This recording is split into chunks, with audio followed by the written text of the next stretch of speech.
আসসালামু আলাইকুম আঙ্কেল। ওয়ালাইকুম সালাম। কেমন আছেন? ভালো আছি। তো আপনি এই পানির ভিতরে এইগুলো কি কাটতেছেন? ঘাস কাটতেছি।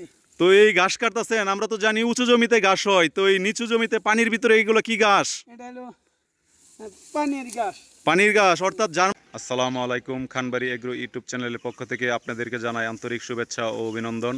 চলে আসলাম একটি জার্মান হোয়াইট হাইব্রিড ঘাসের জমিতে। আমার এক আঙ্কেল, উনি এই ঘাস কাটতেছে গরুকে খাওয়ানোর জন্য। তো আজকে ওনার সাথে কথা বলবো। তো প্রতিবেদনের শেষ পর্যন্ত আমাদের সঙ্গে থাকবেন। চাষ করে আপনি এই পানির জমিতে কেন এই ঘাস চাষ করছেন? পানিতে এই ঘাস বেশি, উঁচু জমি এই ঘাস হয় না। তো এই ঘাসটি পানির ভিতরে খুব ভালো ফলন হয়, আর উঁচু জমিতে ঘাস চাষ করা তো খরচটা অনেক বেশি। খরচ বেশি নয়, এটা একবার যাবে পরে আর খরচ নাই। তো এই ঘাসটি একবার চাষ করলে আর পরবর্তী কোনো খরচ নেই। না।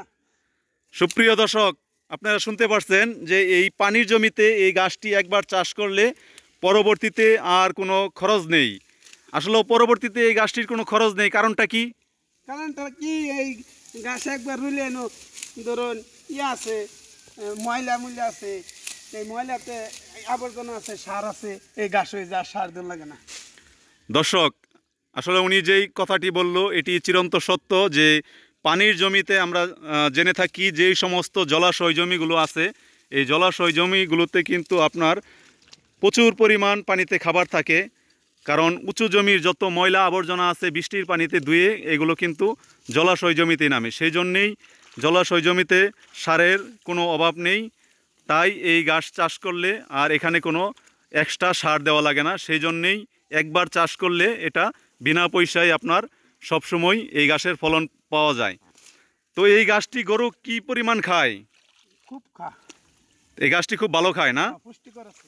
এই গাছটি খুব পুষ্টিকর আছে। আসলে আমরা জেনে থাকি যে জার্মান হোয়াইট হাইব্রিডে আপনার 14% 6 থেকে 7% 14% আছে।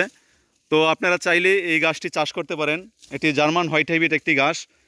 তো দেখতেই পারতেছেন এই জমিতে কিন্তু এই গাছগুলো কাটা হচ্ছে। এটি জার্মান হোয়াইট হাইব্রিড গাছ দর্শক। তো এই গাছ যদি কোনো খামারি ভাই চাষ করে, সে কি এই গাছটি চাষ করে লাভবান হতে পারবে? লাভবান হতে পারবো। এই ঘাস অন্ত আমার তো কম করছি না, এই গরুতে এই ঘাস ধরুন মাথা হুমানো চাও।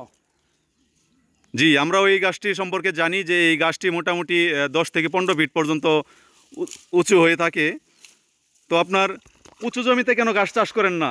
ওষুধ জমিতে ঘাস চাষ করলে হয় না, আর এটা ঘাস চাষ করলে বেশি হয়, এটা খরচ জানা। আর উঁচু জমিতে ঘাস করলে এটা হয় না, পানির মধ্যেও। তো দর্শক, আমরা জানতে পারলাম এই গাছটি উঁচু জমির থেকে নিচু জমিতে চাষ করলে সবচেয়ে লাভবান, কারণ নিচু জমিতে আপনার সারটার কিছু দেওয়া লাগে না। আর উঁচু জমিতে যেসব গাছ চাষ করে থাকি সেগুলোতে কিন্তু আপনার সার দেওয়া লাগে, তাছাড়া আপনার সেচ ব্যবস্থা থাকা লাগে। ওই গাছগুলো চাষ করলে আপনার একটা উৎপাদন খরচ আছে, আর এই জার্মান হোয়াইট হাইব্রিড গাছ চাষ করলে এখানে কোনো উৎপাদন খরচ নেই। তো দর্শক, যারা এই গাছের চাষ করবেন, কাটিংয়ের জন্য স্ক্রিনে নাম্বার দেওয়া থাকবে, যোগাযোগ করতে পারেন। কুরিয়ান সার্ভিসের মাধ্যমে আমরা এই গাছের কাটিং সারা বাংলাদেশে পৌঁছে দিয়ে থাকি। সকলেই ভালো থাকবেন, সুস্থ থাকবেন। আল্লাহ হাফেজ।